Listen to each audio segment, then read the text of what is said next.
so funny. He's coming to you all the way from Dallas, Texas. Please welcome David Parsons.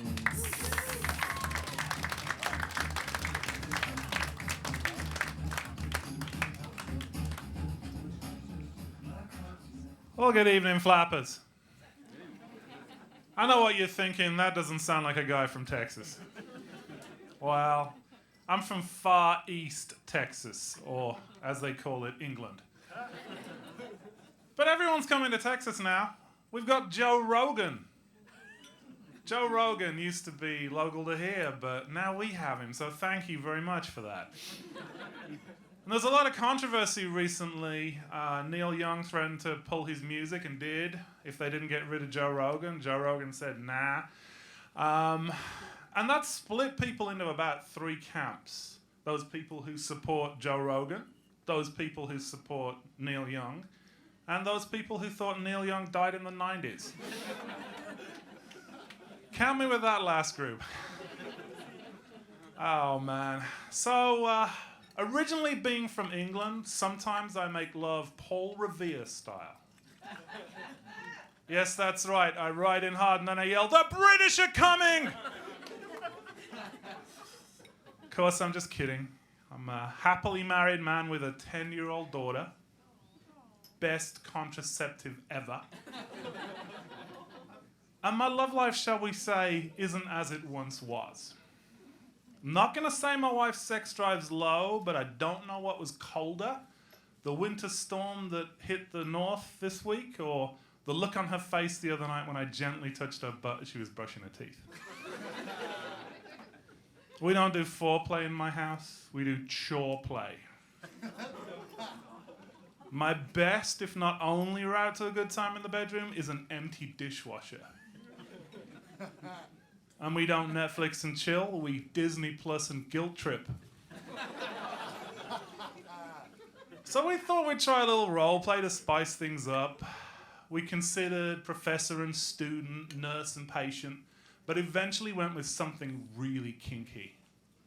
Childless couple who doesn't get their calendars out to schedule sex.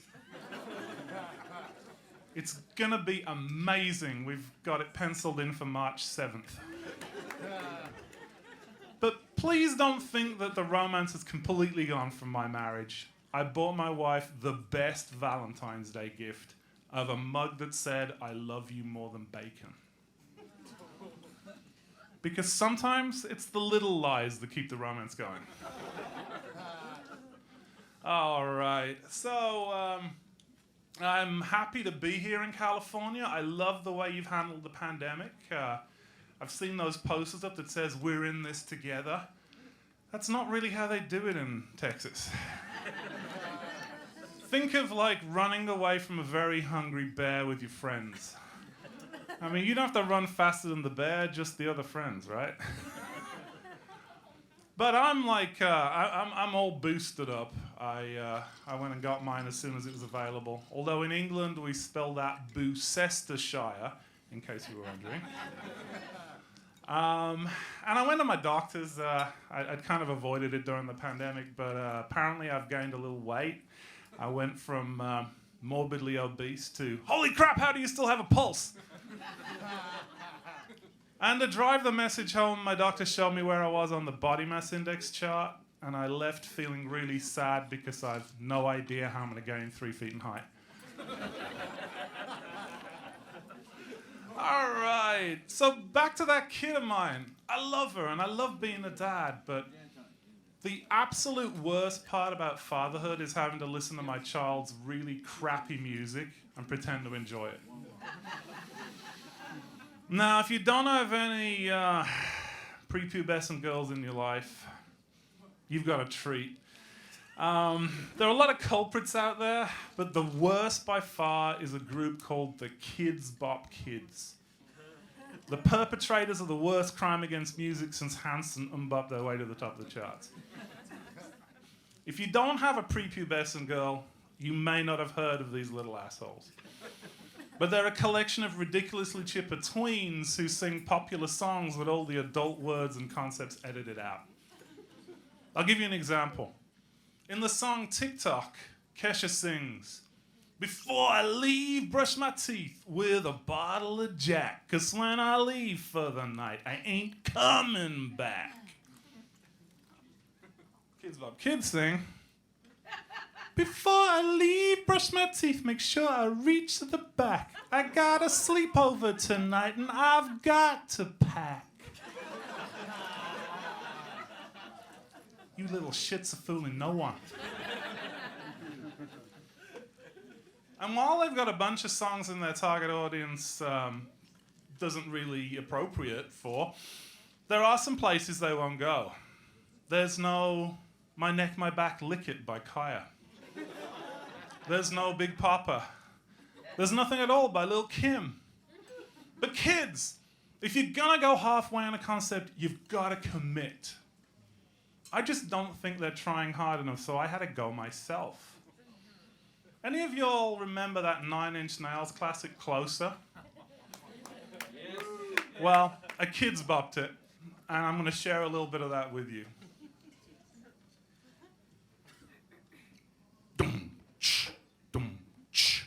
You let me snuggle with you.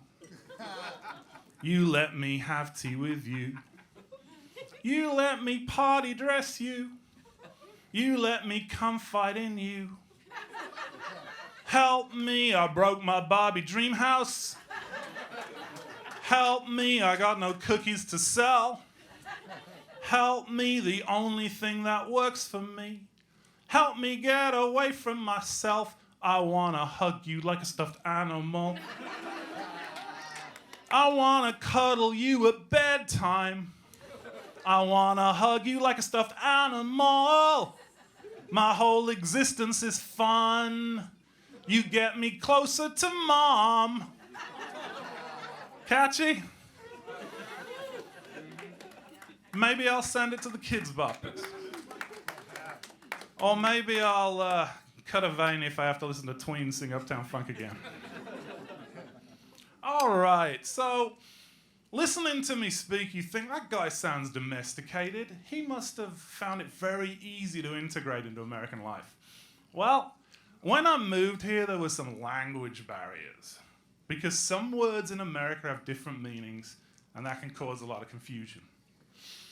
In America, the word fanny is slang for buttocks. In England, a fanny is a vagina. So you might imagine my confusion when my American friend said, "Gee, I went on a long bike ride yesterday and my fanny's still sore." I don't know how she was sitting on the saddle. Staying on the subject of genitals, to the English, beavers aren't remotely sexual. In fact, the youngest Girl Scouts are called Beaver Scouts and are led by a grey beaver.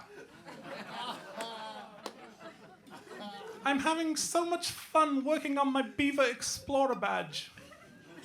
That's lovely. In England, rubbers are used to erase pencil marks. Not here, which explains the strange look I got when, before a test in college, I told an American classmate that I didn't have a rubber and asked if she'd got a spare I could borrow. What? I said, I'm just trying to stop myself from making a mistake I'll pay for later. Well, I didn't get the rubber, and she sat as far away from me as she could, and just as I feared, the need arose during the test, and I had to rub one out on my own. My favourite English dessert has a very weird name. To the English, a spotted dick is a delicious raisin cake. To Americans, a spotted dick is an excellent reason to call your doctor immediately. In either case, I highly recommend slathering it with cream. And this one's the worst. The American use of the word spunk makes me positively nauseous. In America, spunk means courage and determination. In England, spunk is slang for semen. So you can perhaps imagine my horror when my American friend told me that her 15-year-old daughter was full of spunk. Oh God, I hope not. Well, flappers, you have been fantastic, and I have been David Parsons. Cheers!